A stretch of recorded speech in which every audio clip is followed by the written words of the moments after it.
So when I started working in preschools, my enrichment company, we come in, spending an hour and a half, 2 hours with the kids, we're out of there. When I did my master's in early childhood, I had to sit. Thank you. A lot of breathing going on. When I went into early childhood, I got my master's. I sat in an early childhood classroom with these kids that would be teaching already soccer for years. And like 10 minutes goes by, and I'm just like, can we get up and do something? The kids are like, no. I'm like, can we move around? Please stretch. She's like, no. When do we go outside? And I'm just like, are you having fun? And she's like, no. And I'm the adult going, I don't want to be here. So here's the thing, I need you to get this.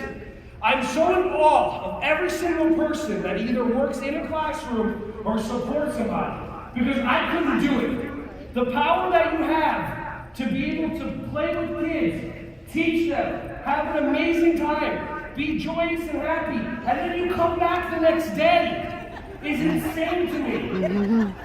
But because there's something inside you, your spirit, your soul, something has you keep on coming back every single stinking day. And I'm so honored to be in front of you. I want you to give yourselves high five to people. Yay!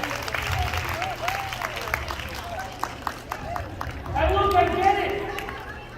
I get it. Sometimes you gotta walk into your classroom. Sometimes just listen to a song, get yourself pumped up.